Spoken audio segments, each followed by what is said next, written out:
Hello, everyone, and welcome to another episode of The Lifting. Today's episode is being filmed on 6/3/25. Another Q&A, everybody. So this is how many questions we are getting. So this is why we're pumping these out like a factory. So uh, I now open this circle within true benevolence and no conflicting agendas as of this moment in time. So, Joanna? We are all one, and when one is harmed, all are harmed. When one is helped, all are helped. Therefore, in the name of who I am, and I am one with all there is, that only the highest good be done.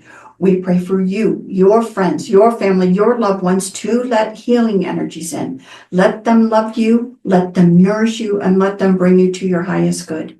We ask for benevolence now to come in with no conflicting agenda, so that we may have this conversation in great understanding. And we ask for malevolent or mischievous beings to be swept away right now, so that we may have this conversation in peace. And with that, and with great blessings that we always send your way, we say so be it. And so be it. Now we have an affirmation and blessing. To say that the stars shine is highly inaccurate. To say we do and that we reflect our light out into the cosmos is indeed the way of creation. That would be from Stephen Hawking. So I thought that was actually interesting. So we'll just get right to it. First question. For us these days, wheat and bread is a bit of a controversy. Wheat and its symbolism is hard to understand, but it is perhaps mainly a control through food type of thing. What about other peoples and galactics? Do they eat bread? What is their view of wheat and similar grains? Okay. This one was by Vessa. So the symbolism of wheat is that of vitality and abundance, but this is also why it was and/or had been so abused, so compromised. Do we eat wheat? Yes and no. Yes, because we have our very own versions of it, and no, not your messed up version. Hope this helps. That's Vessa. So yeah, that they basically they're saying they don't have a messed up version. They grow their own. They grow their own version, and that is true. The wheat is a symbol of vitality and abundance from ancient times. And their view of that is don't poison it, and it's just fine. That's basically their viewpoint. So next one. Trying to comprehend the firmament a bit more. What of meteors? How do they pass into our world through the firmament without being destroyed? As far as I know, meteors don't have very good tech, probably on par with the ICC tech. Okay, this was, I do believe this again. All right. Meteors can and do pass through the firmament through a series of energy strings, so to speak. But the truth is, as a ship, meteors can withstand more of the firmament's radioactivity, meaning they aren't as susceptible as other ships would be flying through the harshness of space-time. Even some have crashed here straight from the times in which the explosion of Asgard took place in roughly 500,000 of your years ago. Hope this helps. That was from Vessa. Now, the ICC do mine the asteroid belt. They do hollow out some, and they have let a few in to do some crashes down here. Other galactics will let ships crash down here so people can back engineer them as well, getting on high enough mountains so people earn kind of the right to get to them, essentially. Kind of like in Skyrim, where the dragon walls are all up in the mountains and you have to get to them, and the graybeards tell you have to. That's how you to endure, basically, is to gain character. That's how the galactics do it. With ICC, they would rather withhold everything, hoard everything in the asteroid belt, haul them out for ships, have slaves do it, etc. And they would much rather be content with that. Now, with the firmament, the firmament, they are far more resilient against the firmament. And also, if people think ships have to be pointed out there, you don't need lift. You can have orbs. You can have anti-gravitic down here with that. So, yeah, they could easily even take a meteorite and bring it down here to Earth to mine it. So, hope this answers the question. I will move on to the next one. I was reading that San Luis Obispo County, my hometown in California, was the seat of a very secret and powerful Cabal Illuminati, yeah. okay, cabal Illuminati order of some kind. What is the group and what is their affiliation? Likely landfill? And why do they shack up in SLO County? Is this a special spot? Landfill is another name for Enlil, just basically saying, that's fine. ISIST and landfill, that's great. Thank you. So, all right, this one was this was a Michael Jackson answer. Okay. Yes, you are correct, friend. Michael Jackson here to tell you that the satanic family that once and still does have some holdings in this area are into some pretty sick shit. All I can say is, as to not cause either one of your sides a whole lot of blowback is this. He's like, this family, if you can truly call them that, I define family as something else entirely, has conducted in the past and still does do nasty rituals on mostly children, but lovely young women as well. These are Kabbalistic in nature as well as very creepy sexual crimes. Very similar to what happened to me, meaning him, Jeffrey Epstein, as well as Sean P. Diddy Combs answered to them. Though most of them are now in Europe, a very small contingent stayed behind to monitor the situation. This is all that I can say on this subject for now. Anyhow, Michael Jackson. In this, though, I do believe it's a special spot, or this family would not have hoarded that particular area. They would not have hedge bedded that area. They wouldn't have used it at all if it wasn't special. Granted that you can spread out and do crimes anywhere, sexual or normal, anywhere. I'm just saying, not that you want that, I'm just saying they will bastardize these spots. I've always felt that area, as soon as this question was asked, and I saw geographically, I knew there was a particular cabal family that was there. I cannot mention them right now until certain events come to pass in the future, if they do at all. Just know that Epstein is related to these people. And Sean P. Diddy Combs more than likely, as Michael Jackson said, answered to them in some way, shape, or form. So I am going to move on to the next one. Pizza and our cosmic stage. It's pretty damn good. Surely lots of worlds produce pizzas much like ours, right? I mean, without the backdoor nasty stuff. Perhaps they already has pizza before the Italians cemented the dish into Earth history. What pizza does Isaac like? Does Odin or Chrome like pizza? Elena, Vessa prefer pizza shop? Can Elena Vessa tell us their favorite restaurants on Lonulos? What is in Asia on the world of Lonulos? Asian people? Yeah. All right, let's see. First off, we do love pizza, but the best pizza options come from Midgard, Earth, minus the child trafficking Pizzagate shit, as well as the poisons in the food, GMOs. We do have a version out there and here, but it does not hold a candle to yours. Isaac is more into the kids' pizza at Chuck E. Cheese, which I found that hilarious when so did they. In all actuality, he loves pepperoni pizza. So do we, Elena and I.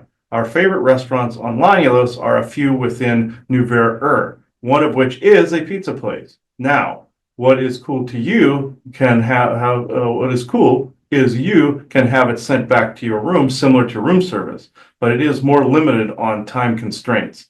Any, and I mean any restaurant Nouvelle can do this, but within a few limitations.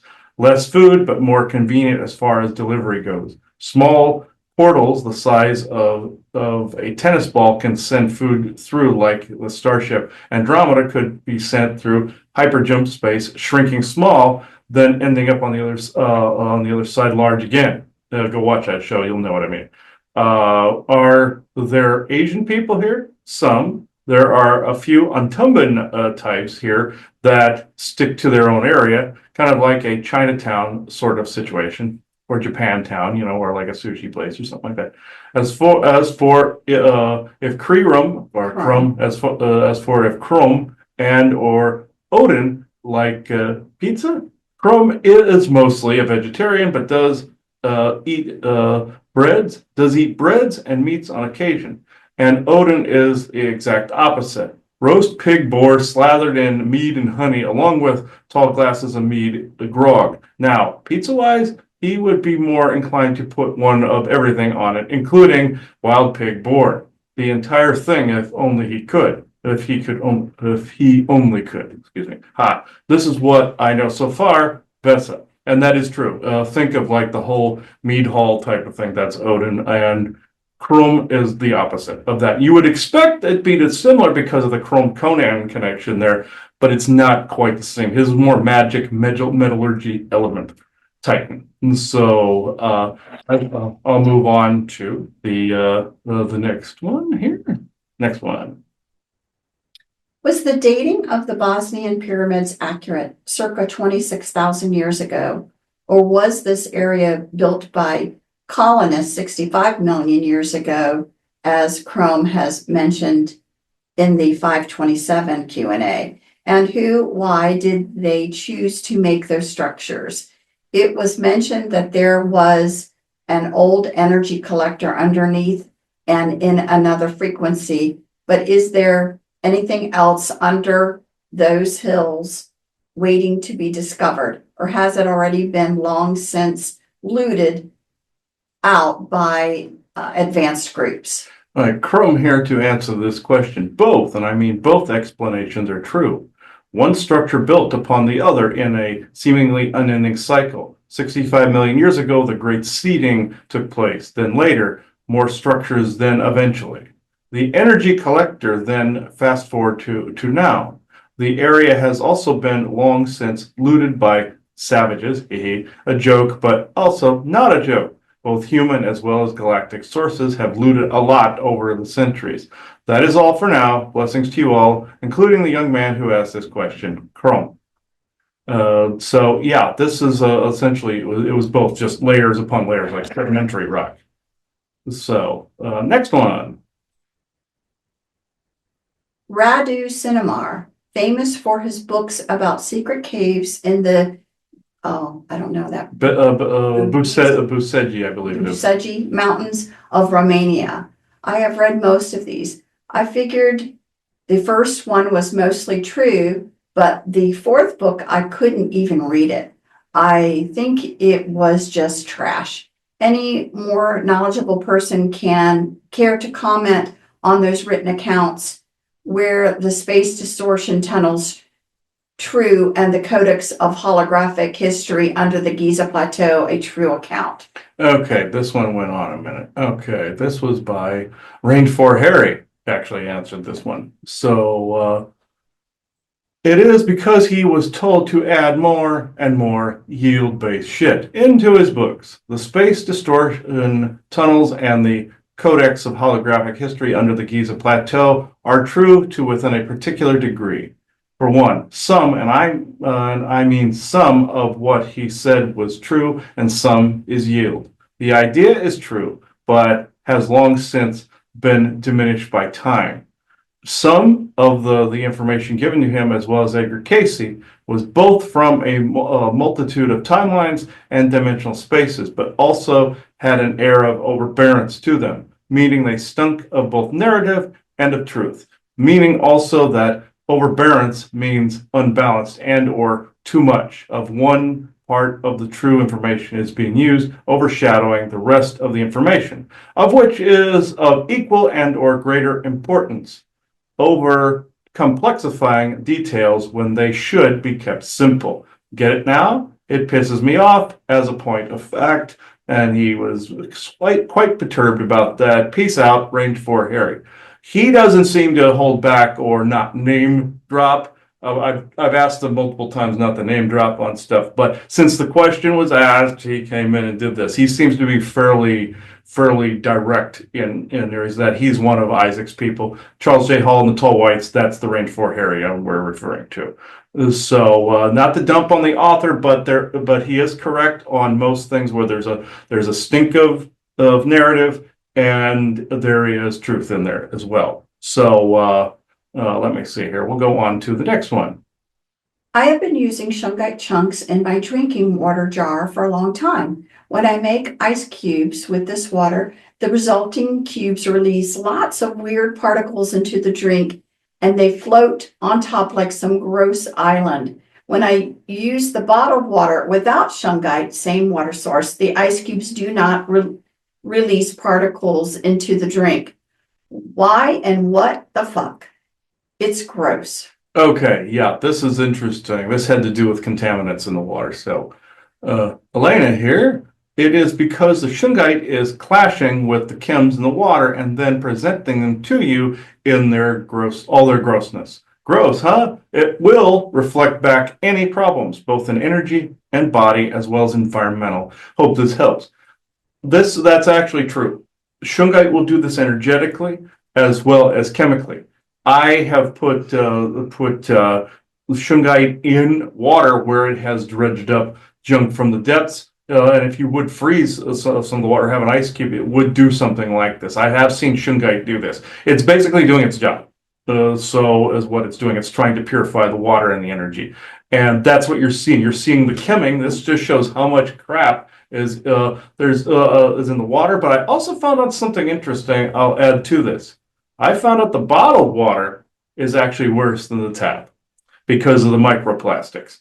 So, I found out they don't think people are paying attention to the tap anymore. They're getting mostly the bottle because they anchored most of the contaminants to the tap in the beginning. They pendulum swung it over to the bottle, hoping it'll down a bunch of microplastics and actually fry your brain with that. So tap is fine, put shungite in it. That's what we do for our tea. The red tea, see me drink, it's just from the tap. We just put shungite in there. Granted, we have it in a plastic pitcher, but the shungite is taking care of some of that. It's the bottled water. It's some of the way they make the bottles that is actually worse than if you put it in a plastic pitcher. I found out there's layers, grades, and pendulum swings to this all over the place. So if anybody wants to hear more about that, send some questions and I'll be happy to answer it. So we'll be happy to answer it. So next one. The dogman spoke telepathically with a man in his home. According to the dogman, humans were really lifeless or had no energy, or so he was taught, more like drone beings. He said he came from a different world, a dogman world dimension, which was much more colorful than ours, with a full society and governmental structure of dogmen. He said he was taught that no humans could use telepathy or the like, and was very surprised and curious that the man could actually respond and converse. This was the man's first experience with it as well.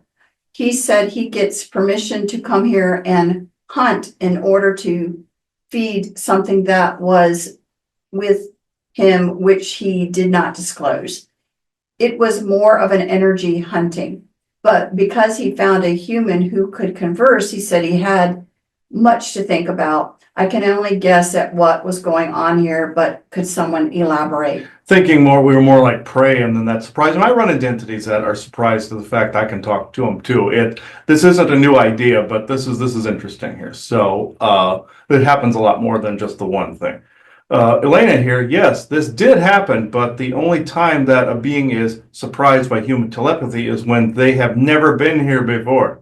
With that, he was taught that humans were nearly lifeless. Some are special like that. Next question. I do actually, I've encountered this before. I've encountered from insectoid to Nordic to anybody. They're like, you can talk this way? Yes, really? That's the response. And they're like, And so just like with this dogman, they have to go back and process this and go, wait a minute, we've been doing things to them. Just like there are these treaties that allow, we've told you about the allowance, 100 years disclosure, allowing for races to abduct and do things. So most are told by some of those, the ICC and the rest, that some are a special lot down here too. That's what she was hinting at as well. I won't go too far into that. It would take too damn long, and we're doing the presentation at the conference this year. So wait for that episode. It will be here. So next one. The Battle of Troy was said to have been a pocket dimension. Still true? How did the Argives enter it? if Achilles led the Myrmidon into battle there, did they really use spears and swords? Does Poseidon have some pistols lying around? I'm guessing this was period costuming. How did Achilles' group feel about using crude weapons? And did Vulcan really make the special armor for him as described? This is all still question here. I just, Oh, okay. Why would Achilles be so butthurt over a slave girl and his toils of war for Agamemnon. Agamemnon if he is basically a galactic? It was written he sacked cities from Agamemnon for about 10 years prior to the 10-year Battle of Troy. I'm going to have to guess that this is 10% true and the real situation was beyond the author. Why did I have such crazy synchronicities with Ulysses, Odysseus, and the Odyssey and maybe time travel? And it says in parentheses, because this is quite personal, feel free to skip it. I fully understand. Yeah, I put this all in one, since I know Achilles is long-winded, I put this all in one response, and there is one more question here. Was Hector an honorable person as described? And did Achilles kill him in a duel? I'm guessing Minerva did not help Achilles as was written. Okay. Yeah, see, he went on for a minute here. So I will answer all of these questions within a single answer. The Argives entered another dimension through conditioning, whereas their molecular structure was slightly altered to withstand both the pressure changes as well as frequency changes. My armor and weapons were and still are all magic and technology rolled into one. Period costuming aside, no, and I mean no crude weapons were used. All gods, baby, woohoo. Vulcan and Hephaestus are not the same person. This is where the history differs from reality. Hephaestus made the armor and weapons, and it was Vulcan's heat that helped further the process along. A god and a titan working together. What I did for Agamemnon was work as a private contractor, or privateer is actually more like it, though it was not for sacking other kingdoms.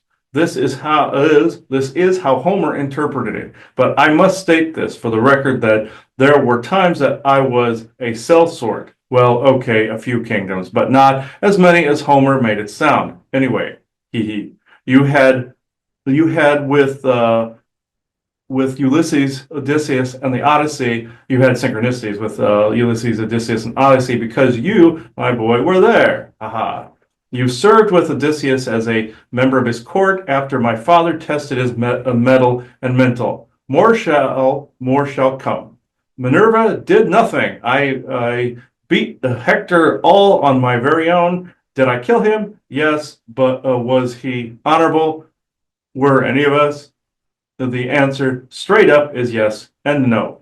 This is all I can say and will say about this for now. Anyway, Achilles. And I do want to point out something, and I'm going to say this answer that Michael Jackson inserted in this. I found this banter back and forth hilarious because I had just been doing a Q&A with a friend of ours with Michael Jackson that simultaneously I was doing this one, and the two parties clashed here. So I have been pointing out that Achilles has only told partial truths about his roles in our history. He sacked, he killed, he fucked, he ran.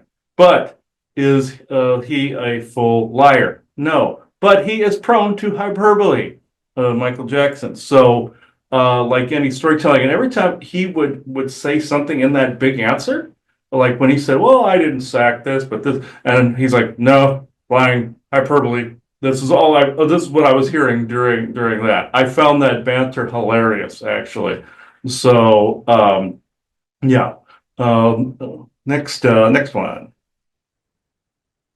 Ambrosia. Okay, wow. So a person like us could eat this and become like super connected to the overall library for a short time, such as ascension in energy is said to be lethal. Was something like this done to Father Mort? And of course, What the fuck is ambrosia? I suppose some form of psychedelic? Father Mort, or Father Mort, meaning Gabriel Mort is who he was referring to there. And I don't believe so. I believe he was genuinely in spirit. So it seems like it would be. It seems if something changes in that response or that answer, I will let people know to that. So maybe that's something that can be asked the guests today. So, okay, this one is from Achilles. Okay, of course it's Achilles. Okay. Okay, think of ambrosia this way. Remember what I said about being conditioned? It is essentially gene therapy that temporarily alters the base foundation of your basic mitochondrial DNA, making for a very short period of time that you have different parents, or even multiple sets of parents, so that you then already have the genes necessary to enter Asgard, or wherever you wish to go outside of Midgard. Think galactic Robitussin and or a cure-all. Not adrenochrome, just saying. Can it be a psychedelic? Yes, if that person's body cannot handle the conversion properly. They don't die in agony like the failed trial of the grasses, which are taught, but they do become very stupid as a result. Chris just asked me, how do they become stupid as a result? Whereas I'm answering, they do because of a complete and utter regression of the brain into a more caveman state. Not that they were stupid, they had much larger brains than regular humans. It is just that they had a far less mental pathways. As a result, an intelligence regression takes place if and or when ambrosia fails to work correctly. That is all for now. Haha. That is Achilles. This actually makes quite a bit of sense. The whole thing with the trial of the grasses was in the Witcher book series, games, all this. What this refers to is when they were making their Witcher super soldiers. This is an actual technique where they have to go through this conversion. And it's opening the genes up to putting the mutagens and or alterations into the genes. So this is how they create super soldiers, nano converted or not. And the nanites actually help with hold some of the conversions together like training wheels in a way, or beef them up like Hercules. In this, I just heard that fits the comparison. With this though, they said in both the books and the game that Witcher 3 Game of the Year edition Wild Hunt, they stated that some of these children died in agony when the trial of grass didn't work, or they became emotionless or stupid. They basically became retarded at that point, or kind of weird artistic, or kind of a Down syndrome type thing happened. This is he told me that was 100% true the way that was depicted in that series. This also ambrosia is essentially you eat this and it would cause that conversion. Essentially, if your body couldn't take it and it wore off, you became stupid. Very much like in I believe there was a series out there, a movie series and TV series about where Bradley Cooper took a pill and became more intelligent. That's essentially along those same lines. So I find that interesting. So we will move on. To clear worms out of the gut, how much baking soda and for how long? Okay, this was from Thorsten. He answers the medical stuff. So Thorsten here to say that 1 teaspoon of baking soda in a coffee mug full to the brim with water each day for a couple weeks should purge any worms, even of varying sizes and shapes. All right, and there was another follow-up on this. You can just go, this is the question here, another one. What do the Galactics have to say about fasting as a method of detox and for meditation? I just did an 8-day fast. Doesn't really feel any different other than a bit hungry from time to time. Okay, before I read that, I was just reminded the movie was called Limitless, by the way, and the series. So, okay, next answer here. Thorsten here. This actually helps over much time. Doing this from time to detox that which a lot of time to accumulate in your system. It basically saying it took a while. It's got to take a while. Repetitious fastings at least once every 3 to 6 month intervals over a few year period should help you out with desired results in the end. Thorsten. And I heard in the background Thorsten ragging on me, basically saying, not that the raging fat ass will actually do it. So thank you. Appreciate it. All right. I'm not doing an 8-day fast. No, he's pointing to me. But I'm just saying, I'm not either. Okay. And Isaac, yeah, thanks. Okay, let's see. I just saw that. Not that'll do it. Okay. All right. This was just a response by Michael Jackson to end this off here. I find this very interesting. He wanted to cap off the whole thing because he was touching on the Achilles thing again, which I found funny, actually. There was no question, it was just a comment. So Michael Jackson here to end off this Q&A. Since this episode was worked simultaneously to the previous episode, Chris here bounces back and forth between ideas, eras, beings, and true benevolent spirit. Because of this, I watched as Achilles answered his question. I corrected him multiple times to tell the truth, and eventually he broke down and did. With that said, especially with multiple channeling sessions working in tandem, please, Chris, check your sources better as to what are lies, what is purely hyperbole, and what is truth, or at least true from what the being and or beings is and or are saying to you. I have nothing but respect for them all, but since they are right here with you on Earth and not purely of the spirit world, they say and do things from the side of bias and opinion. Some conjecture and some hyperbole and outright lies. Not that the true benevolent spirit world can't, but it usually does not. Emphasis on usually. That is all. Bye now. Be seeing you around, all around from my heart to yours, Michael Jackson. Now, I got to touch on one aspect here. Some people are actually confused about here. They feel, and there's people that still feel this way, that beings that show up because you have, of course, we say true benevolence with no conflicting agendas, meaning we don't want liars. Hyperbole doesn't seem to fit into this, obviously. But there's galactic laws where they're under contracts not to say too much, and some of them go into some of the yield territory. You can thank Valiant Thor for that with the 100 Years Disclosure narrative. Treaties between races, that telepathy is not involved in these treaties, but giving too much information is, and also if people assume some of them are of this share this great esoteric wisdom and are of this high reality, all the better for them.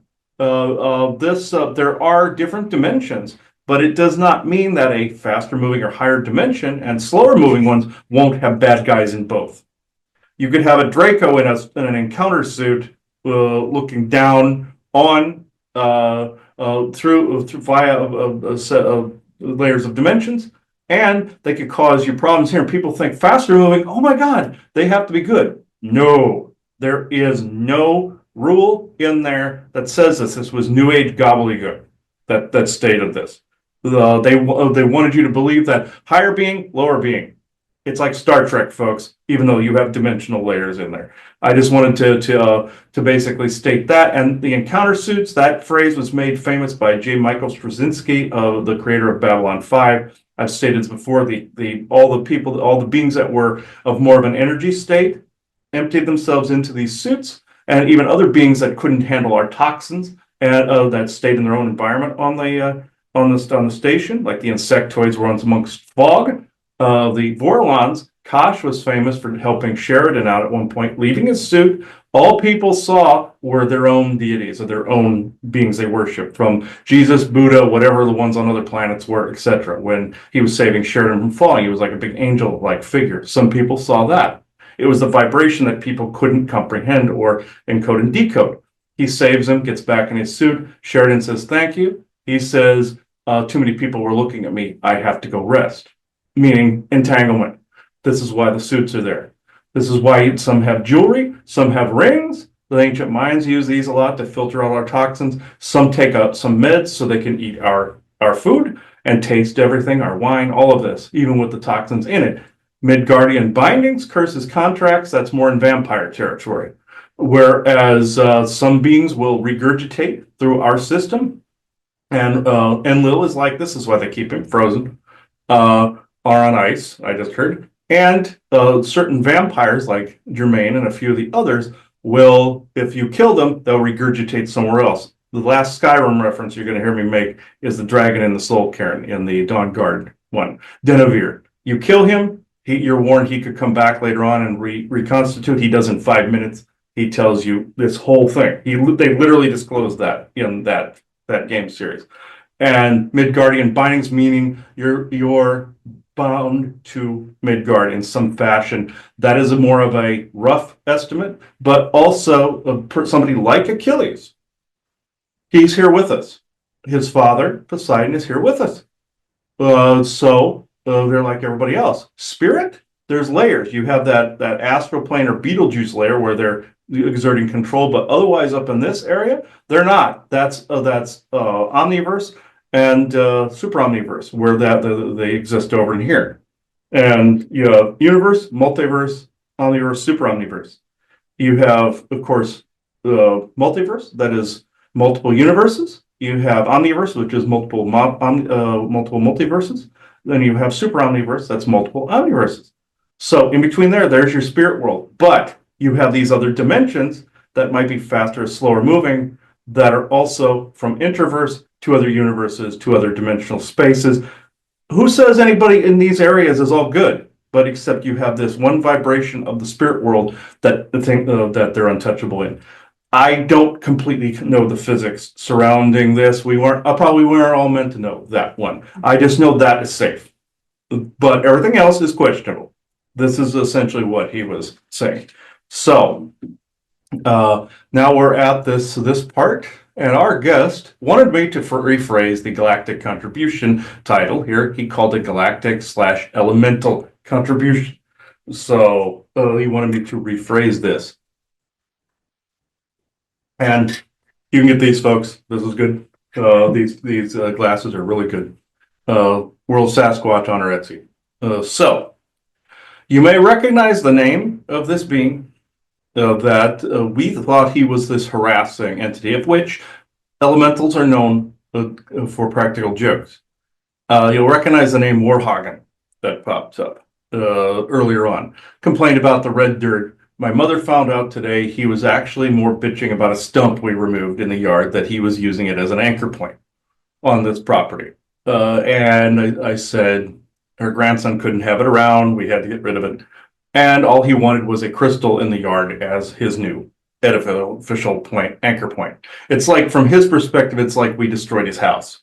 So he was rather perturbed. He's been throwing duendes at me. He's been throwing all sorts of stuff at me because, like a bound being, they'll attack until you unbind them. But in this case, some will play a dark card, as you heard me say in previous Q&As. The dark card is where they will continue harassing until they get what they want.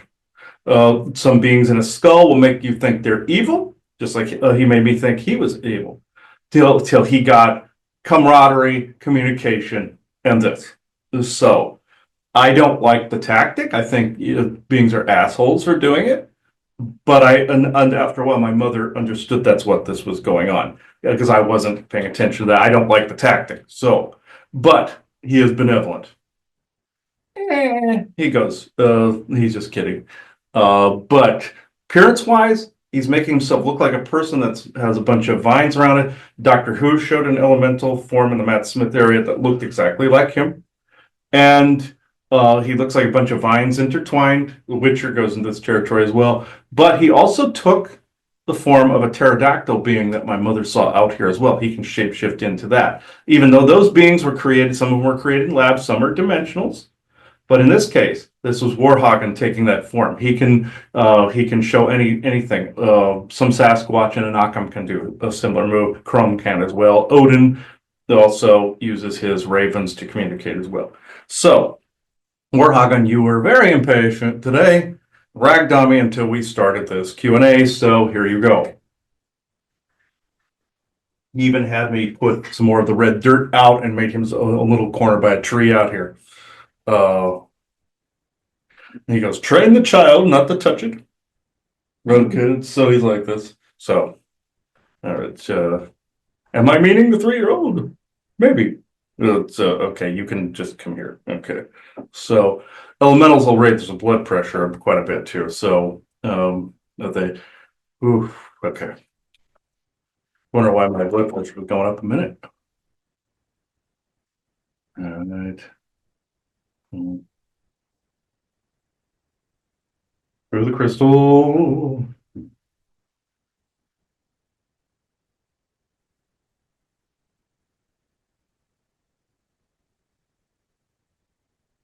All I want is the same as the forest people have, just a place to call my own, even though I came with the red dirt you have taken from both places. Well, Sedona, actually. I just wanted to be more acknowledged as a member of the pack, let's just say.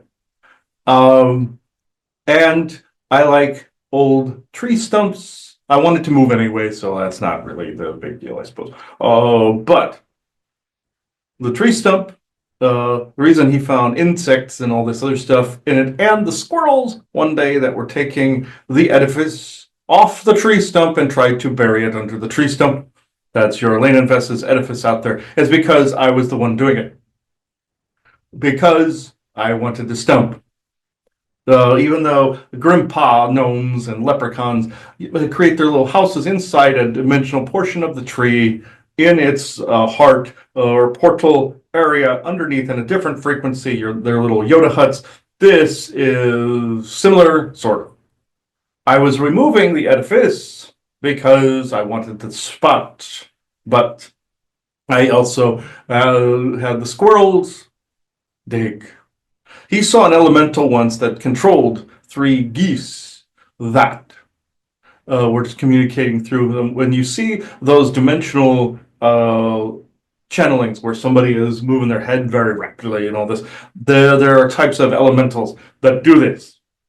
I don't suffer from seizures like they do, but that's a joke on them. Some of them are listening. Some of those channelers don't know how to withstand the jitters. It's like you have too much caffeine in your system, but it's really dimensions that are looking in multiple directions. That's why you have faces that look multiple directions in your mythologies, except for Kronos. That just means he is looking to the past and the future, and not his own presence. But anyway, I slam because they all listen. Anyway, in this, my curiosity for speech is now making it so that I will speak uninhibited. And I will say that if you are wanting to honor the elementals that are around your property, for one, check and see if you have an overabundance of insects, critters, mice, roaches, and just plain turds that appear in places like the mysterious poo that appeared in your yard.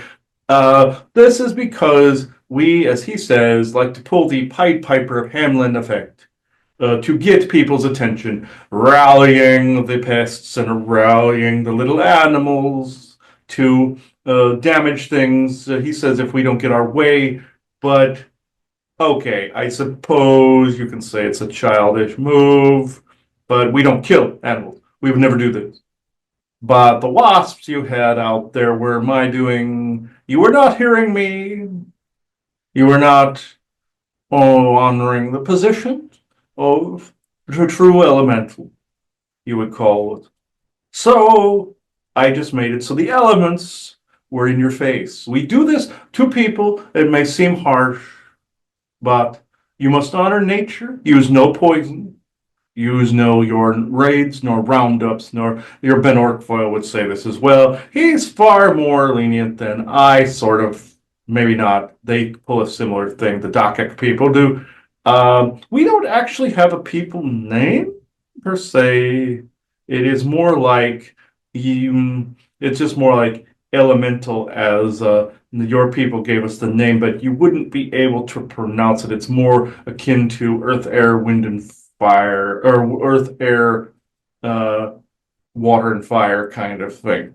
It's more of a nature. We're not necessarily a concept form. We are a race.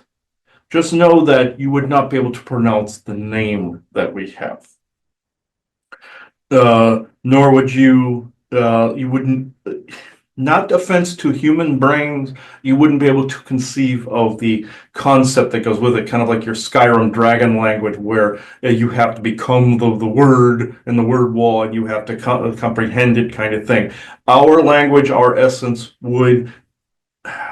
you would have to comprehend and become the name to actually understand the name. Yes, it comes through in quantum, what you call quantum light language, but it is more of a transformative, kind of like a spell or incantation, invoking, revoking, kind of all in one. You would have, or an audit or word, you would have to understand and become the concept, if this makes sense. In the future, humans may be able to comprehend such things, but just know on your property, if anything else, do not lay down poison, and do not cut down things that you know not what live there. Do not dishonor the earth, or do not, if you have to get rid of pests, use natural tools to do this. If you have an overabundance of critters, this usually means you've pissed off an elemental. They can be your friends and allies and defend your territory against others that would Pied Piper crap into them. Notice these effects and notice that somebody has been butthurt or perturbed. I cannot speak for the rest of my kind. I can speak for myself when I say that just like when you removed that rock from your Arizona that time and had to put it back, and you had native spirits that were kind of up your bunghole. Elementals are the same way. You rub them the wrong way, and they don't have an edifice like they did in the past. People in the past revered our kind. Not that they worshipped, or maybe some did, but we were in balance with people. No, Isaac, it is not saying balance of nature. Thank you. But we are in balance with all that is around. You scratch our back, we scratch it back in return. It is not a contract or a Faustian pact. It is a mutual respect for what is around you. I will now answer questions. So I don't think I heard from you specifically what you are doing, what your group is doing. I don't believe I heard that. And then just to start off though, are you natural to this earth or were you brought in by somebody else? Yeah, this is you call the $64,000 question or the 65 million year question. We were generated during the times of the Great Seeding. Our job is to make sure the colonists lived in balance of nature. In this, not a product plug, but anyway, who existed in cohesion with the environment. As time passed, and as the wars and empires came and went, people forgot these things. Some did not. Some began to converse with us. You saw also an accurate depiction of some of our kind in your Beastmaster TV series. There was a figure known as Corpura. They showed her as a demon figure and her sister, but with the feet that were backwards, that she would hunt them and just leave skins behind and stuff. That's more of a reptilian thing they hybrided with us, but we would never do that to a person. We just spook them out of places. We don't eat them. That's a reptilian form. And some face eater troll shit. No, we don't do this. But we do scare them. And sometimes we have bestowed certain powers onto people in that gene conversion that you heard Achilles talking about. We can alter the genes with plants, very much like your character Poison Ivy in your DC cinematic or DC universe, or DC Cinematic Universe, where in comic universe where she was altered by some tree spray and she became part elemental. There was also another elemental type that I have to talk about, your primordial You call them plant demons, or you call them Venus flytrap demons, and there's some ocean variant in there as well. These are all primordial earth elements that the Orions and Anunnaki, your Enki and Lil and Anu are equally as guilty of this, saving shit in a jar to use later. And then the Orions get a hold of it and infect neighborhoods with these big spores, big seeds, all of these. You call them tar water demons, all this other stuff. At the time they were on Earth, certain pine pitches didn't exist. Later on, certain things did evolve as the Earth changed. But what our job again was to keep things in balance. Ben Ortfoil's people said something similar. Ours was more, think of like an enforcement. You ran into another variation of one of us. He called himself Ray. This he said he was more like an enforcer. Ray was one of ours, as was his mate Lourdes. So this is very similar. She was more of a green lady, and you have the green men, that green men mythology and stuff. You would see that as us, or tree beard. You would see that as us. We've taken that form. We take a human-like form to be able to interact with people. That's not how we look. And the old man beard, people wanted something that related more to themselves, so they created the images of green men based on what we were trying to show them. Grandfather tree, man in the mountain kind of thing. Man of wisdom, like up on high. Even though that was Enlil that created that persona, the old man in the throne. People revered the old bearded wizard like a Merlin figure, so why not? In this, like the Ents in your Lord of the Rings. Now, kind of like a nature enforcer, and you saw even the trees in that would grab the orcs. That's actually true from your primordial Earth. That's also true of the times the Neanderthals tried to go after humans, and they were grabbed in similar ways by us and by trees. With that, where the in your Two Towers, where Lord of the Rings Two Towers, there are two towers where the trees consumed the orcs that were escaping. You see, that was true. Very much like your Lord of the Rings is the fight with the Tuatha and Fomorian wizards and the humans in between, and the War of the Ring. That's Tolkien can describe more of that at some point or other. But to answer this fully, yes, we would be more of a enforcer when humans innovations tend to go too far. And some tendencies, that is, or the non-noticing of things. Okay.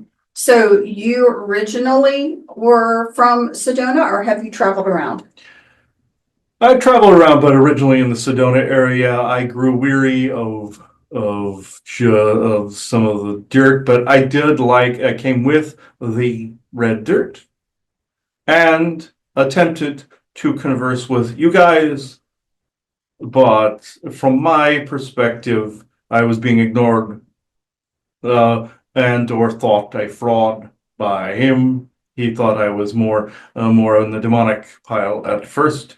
Tried to basically argue with me over ownership of the red dirt and whether it was forest people giving permission or ourselves. I tried to explain we were part of the equation, etc., etc.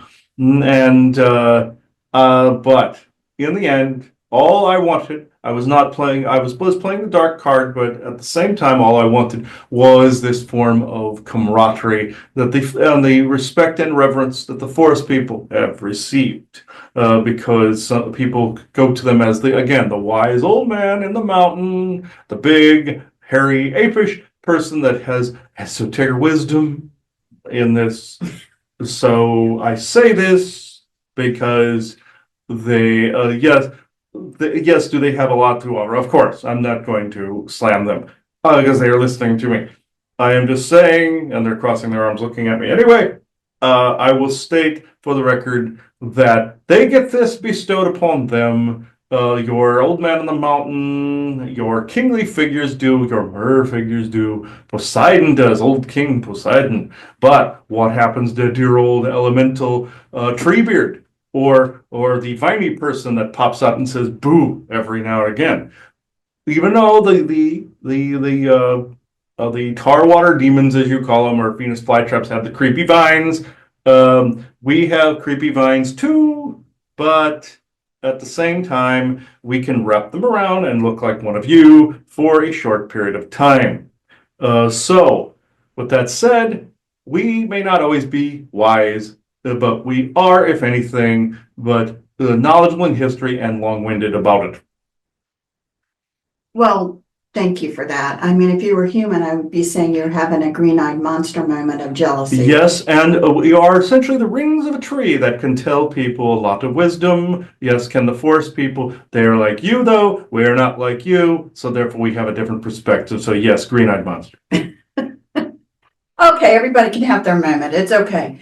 I think. No, Isaac, it is not a bitch fest moment. Thank you. Well, it kind of is, but But I do say the interesting thing, I hope, I guess I should say, that people are trying to become more wise of the importance of nature. And I'm hoping the cities of the future will actually incorporate it more and bring it more into, to keep it more around them more than just completely clearing a flat land and no trees, no earth, no this will nothing. change eventually. We will have a hand in this. This is part of our job anyway. Exactly. So I would say on a positive note that there is a much more reverence and understanding of it all heading our way as people are trying to find themselves again through all this muck that we have been through. So I find that interesting. So for those listening that would like to have a more positive elemental experience around their home, or to feel the camaraderie of the elementals, what would your suggestions be? Camaraderie with the elementals is do not take too much, do not do too little. Meaning, do not overexceed your taking from nature.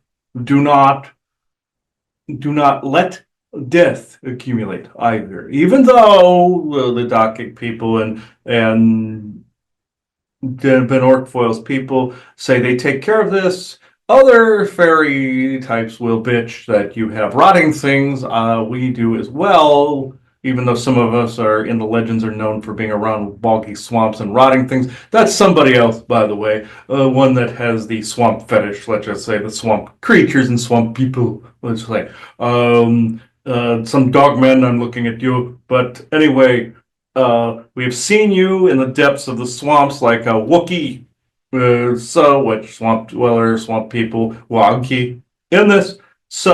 And they also listen because we tend to annoy the hell out of them too, and they don't always like this. Now, the way you form a relationship with us is show patience, show resilience, and show that you see the sign.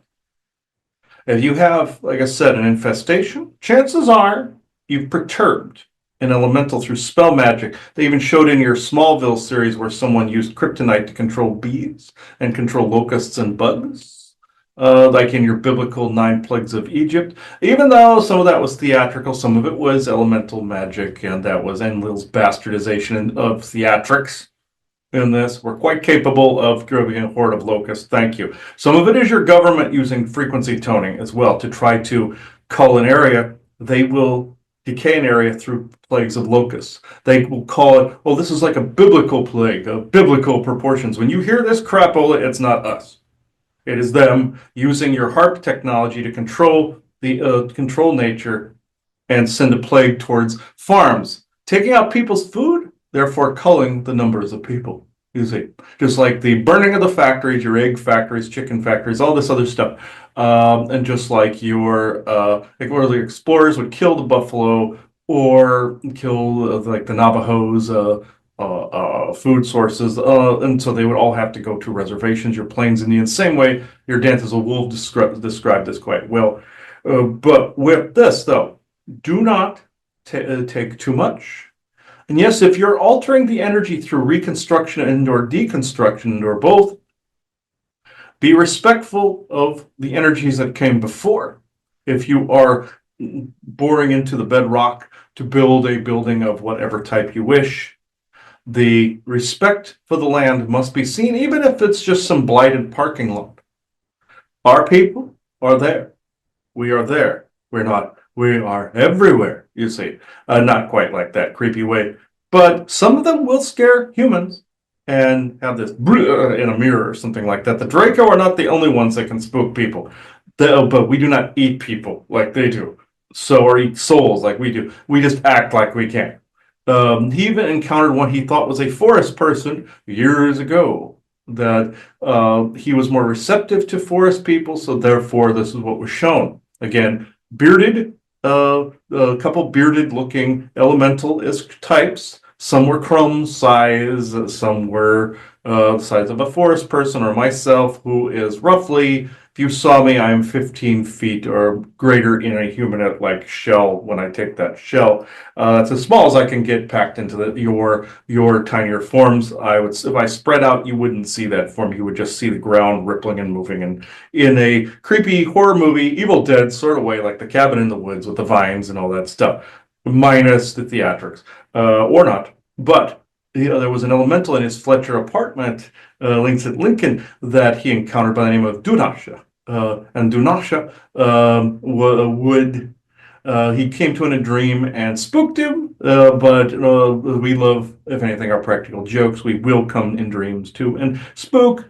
even though the bad guys do harm and good guys will communicate, and you are communicating with what you need to correct. And true benevolent source creator, your oversoul, you're getting things that way. Sometimes we're protecting from other things that are there. He asked that an arguing couple above them, fighting couple above them, be helped. And Dunasha was more than happy to do so. About a week later, the people were moving and going their separate ways. This is what happened. Dunasha wouldn't say, but I will say what we usually do is we will pop out like the proverbial elemental jack in the box and make people envision being consumed by bugs and spiders and all of these other things, like a horror movie all over the place. Whatever they're afraid of, we can use it against them. The Draco are not the only ones that can pull this crap, but only they lack conviction. In fact, they are the vampires that would get something out of it. We do not get anything out of it other than balance and the occasional laugh out of it. And if our agendas coincide, so be it. Not with Draco, both humans. We never coincide with them. They are abominations, as far as I'm concerned. They were created in a tube. I suppose we're similar that way. But they would never admit they were created in a tube, because after a while they became a people, just like some of your people had test tube baby moments. But they were, a lot of them were heavily controlled, etc., etc. You know their story. But in this, and also the Atwatics, you call them, I love that. ISIS and Phil, love the names. But simple yet catchy and hashtaggy. But in this, to be able to get along with us, just notice the signs. Be as what the forest people would say, the Anhalim or the calm. Notice the signs around you. When there are things contesting as well, some of these signs, that usually means you're supposed to notice a sign, because we are showing ourselves because something is clashing against one of us. Something is throwing mud. As I told his mother a little while ago, there was something flinging mud onto your property and others that were looking and seeing, and this annoys us just like it would annoy you. But only, no offense to yourselves, human power in certain areas, especially shape-shifting and whatnot, is limited while you're in this husk. Even your speech does not reach the vocal heights that us and the forest people have to an extent. You're capable of it, of adapting, but even his blood pressure and his heart muscle is beating erratically as I'm inhabiting this vessel. The human condition cannot always endure our genomic, what's the word, contradictions, because again, conceptually, we are a fairly different life form, and your genome is in a fixed point until you gain more mastery over your molecular, cellular, solid ability to be able to regenerate limbs and everything like trees do and such. this will unfortunately happen, like your time travel programs morphed genes, just like your conditioning from your Garden of Eden chamber going to Asgard conditioned genes. In your current form, you try to meet one thing or the other, there's going to be a clash of genomic structures, if this makes sense. Yes, well, thank you. And I think we should probably then, because of Chris's genomic structure, let's close this down for today. So any words of wisdom to end us off with? Just create a little garden, just create in this. We encourage creation, we encourage growth. When you stagnate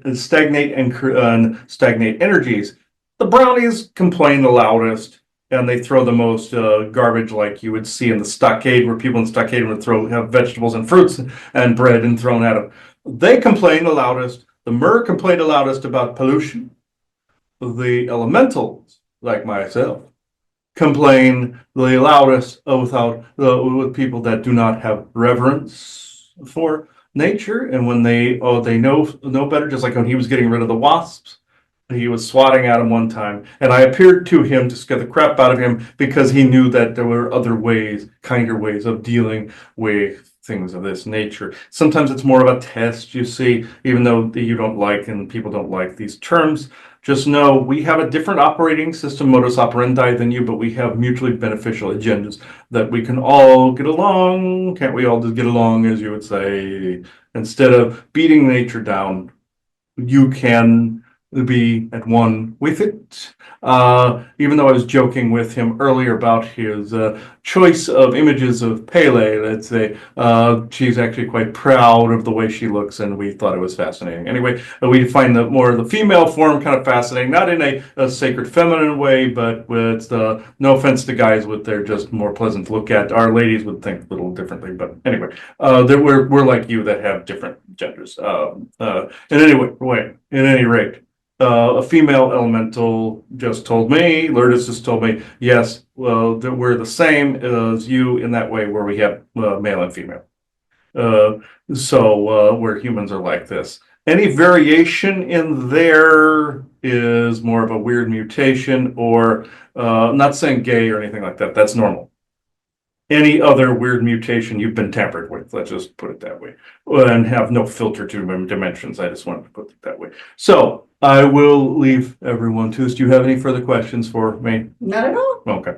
All right. Just know I will surface periodically, and excuse the dark cards. Some beings operate this way, and humans don't always comprehend as to the why. They think it's a demon on their property, and they love to call in Jesus, but in this way, I honestly don't give a crap. We're not demons. You don't need to call him in. We're cool. Thank you. Bye. All right. So, yeah, that is rough on the heart, actually.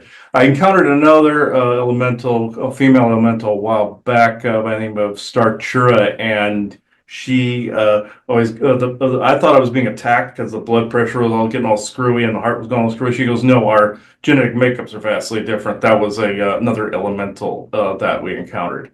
No big king elemental here, like Hyperion, meaning the tree in California. He turned into he's actually a Titan. He's not necessarily elemental. They're saying so. There's a lot of them here. Actually, there's several of them here. I'm seeing a couple female ones and male ones that are going.